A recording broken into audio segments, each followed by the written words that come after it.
9. Oh, it just can't be. And then when you plug a 4 in, you get 4 minus 1, 3 cubed, 27 divided by 3 is 9. Minus, plug a 2 in, 18. Plus, you got to be careful when you do this. You just got to change the signs on the second piece, of course, right? Because you're subtracting the whole damn thing. Plug a 2 in, you get 2 minus 1 is 1, cubed is 1, divided by 3 is 1/3. And then you just put all that crap together, right? That part I don't even care about anymore. Like, I see what that is. Yes? Well, the first one, is that 8y squared? Or, oh no, never mind. I see it. 2 and 0. Oh, yeah, sorry. I really should put that line there. Good point. Otherwise, you're like, where's the 64, Jeff? No, it's not squared. It's from 0 to 2. Good. Some other people are like, I had the same damn question. Well, I did not want to speak up, and I don't know why. So, over there, it depends on the power of polynomial. So again? Over there, side. No, on the left. Yeah, up. So, it just depends on the power of polynomial? Yeah, I mean, if that was a 4th power, it'd be 5, 18th power, 19. No, I mean inside. Y. So if it's y squared, then you have to open it, or? Yeah, good point. I mean, I really... if I had this, why can't I do this as easy as I did this? Because what would this entail? This would have needed a chain rule. Oh, shit. It's when the inside function is linear. Even better when it has a slope of 1. You can treat this whole thing like it's just a y. Because that's really all it is. To be honest, it's been moved up or down. Who gives a crap? Okay. Maybe. Because what would u sub do? U equals this, du equals that. It wouldn't change the form at all. Maybe. If you don't quite get what I'm saying, you could FOIL that out. You can attack each piece. You get the same answer I did. You can do u sub. You get the same answer I did. It doesn't matter. Right? Okay. All right. Does anybody do that? What answer you get? Anybody? Just out of curiosity. 16 pi plus 28 thirds pi? I think it was 36 pi over 3. Okay. I had no estimate for that at all. I was just curious what you guys got. All right. That was a really good problem because it's got this extra little detail about splitting the interval up when things change. Fundamentally change the definition. Kick ass. This kind of thing happens often between two parabolas. Let's see. Blah, blah, blah. Anything else from homework specifically you want to see done? You want to do? Otherwise, I'm just going to do that last section in chapter 6. Okay? What about...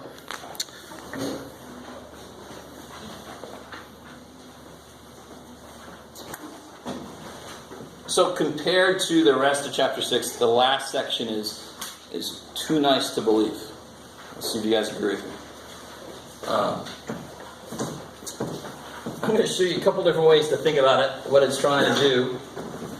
And the main thing it's trying to do is, given any function from A to B,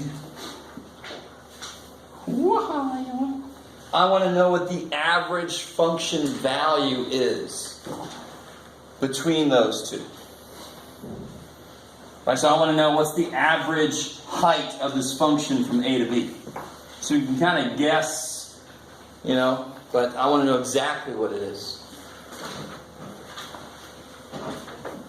So here's the idea. Let me let y'all think about this. What if I had from 1 to 4? I ain't going to give you the definition. Let's just say it's this triangle going up to 6. Why not? So the height of the triangle is 6. What is what's the average height? 3. Yeah, why should it? Well, of course it's going to be 3. Does that make sense? Well, let's see if it is. How would I figure that out? I mean, why does it make sense that it's going to be 3? It's linear. What's the area of this triangle? Area. 9. 9.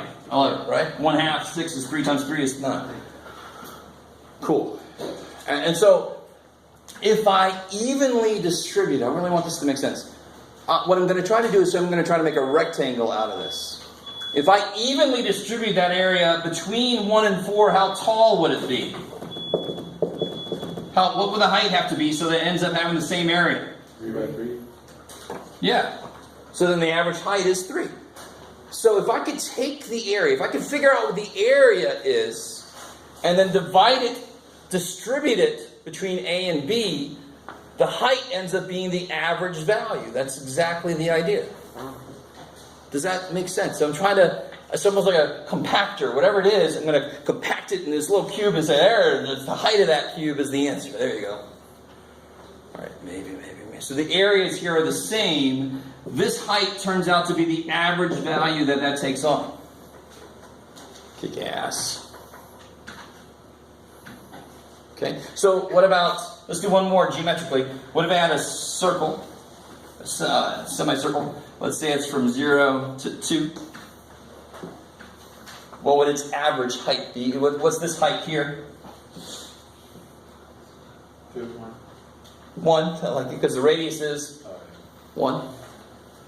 So it's not going to be 1/2. Is that cool?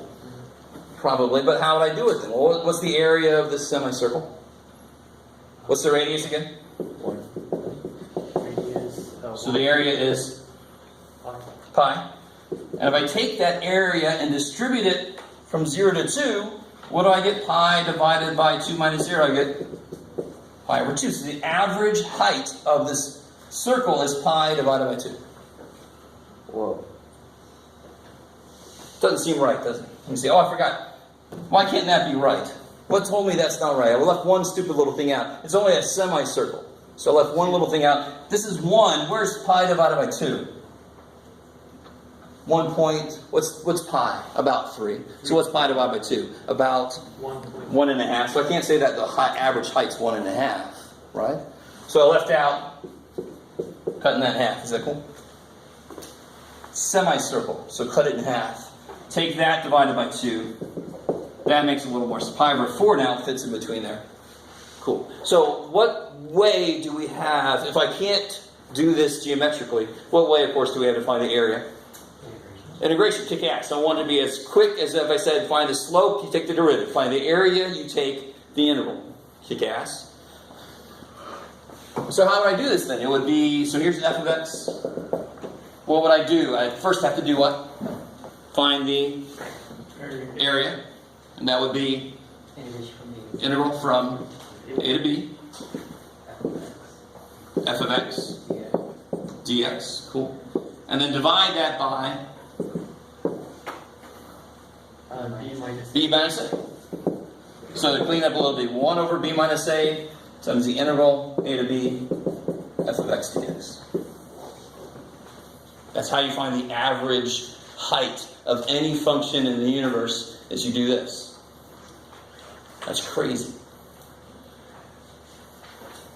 The old way I used to teach first, and then I try to explain it this way, but this way to me makes more sense. But how do I find the average of anything? What do I do with the things to find the average? Just tell me in English, how do I find the average of a list of numbers? Add them up, right? Add them up, and then divide by how many there are. So that's kind of roughly the same idea as what we think of as average anyway. Cool, I like it. So, let's do this. Find the average height. Let me give you one right out of the homework.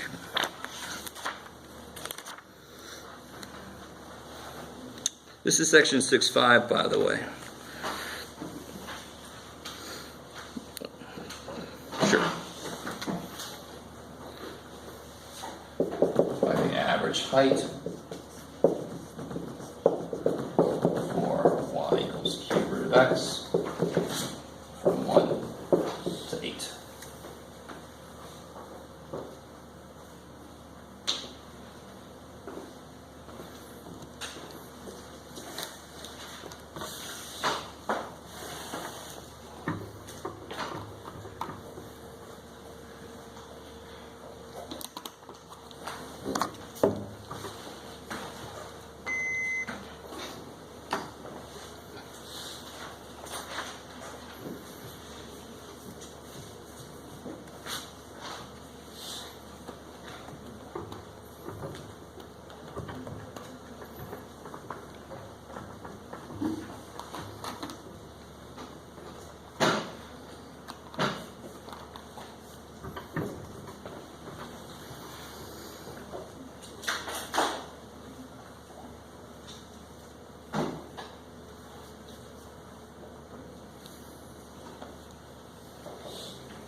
All right, let me catch up to you. This shouldn't be too crazy, or you're the trick. What should be in front of your integral? 1 over 7. Write that as. X. 1 over 8. And what are your limits? From 1 to 8. 1 to 8. Gotta love that. I mean, that's beautiful. Oh, compared to what we've been doing, that's like, oh my God. They almost have to tell you every damn thing you need. It's all about, can you integrate this thing? So what do you get when you integrate that? 3/4, 3/4. X. Yeah, this will become 4/3, so then in front you put 3/4. I like it. Become a 3. Still become a 3. 1 to 8. So you get 3 over 28 times. Now here's a really nice thing. This is the cube root of 8 is the cube root of 8 is 2 to the 4th power, 16. Minus 1. And the cube root of 1 is 1 to the 4th power is 1. I love that stuff. Remember, roots are on the bottom, powers on the top. Do the root first so you can make it smaller, and then do the power. I don't want to do 8 to the 4th power and then take the cube root of that. So no, I don't want to do that. So it's 45 over 28. Yeah, good. It's 45 over 28. Just look at this one different. Let me stop there. Is that cool? Some of you guys had an interesting look on your face. Of course, this is always true. I never share what some of you guys are thinking. We're doing all right? So you gotta. As part of you, you're like, okay, what's going to happen now, Jeff? What's going to happen? Nothing. That's it. If this were velocity, let's say, how do I calculate the average velocity? Well, I can't just take velocities, add them up, divide by how many there are. I can't do that because average velocity. How would you calculate the average velocity you traveled? You have to know what two things? Time. Distance and time. And if I have a velocity, how do I find the distance I went? Integrate. It's the net change theorem, just to make this all official, right? If I want to know how far I went, I take the rate of change of position and I integrate it to see how far I went. So I'd have to first figure out how far I went from whatever to whatever. And then I would divide by, well, how long did it take me to go there? B and A are times. This is a whole other way to make sense of why this is the average height function. I like it. 3 ways I give you think about it. And then the beautiful thing is the actual mechanics of it. Freaking easy. Sometimes you might have to use U sub on this. Ooh. Sorry, I don't mean to downplay it. If you don't know U sub yet, you got to know it. So there's really no twists and turns in that section. It's almost too nice to believe. I'll see if you guys believe me. There's a total of 26 questions in that section. I forget how many I assigned. Let me make sure there's nothing freaky. I don't think they put anything too freaky in there. No?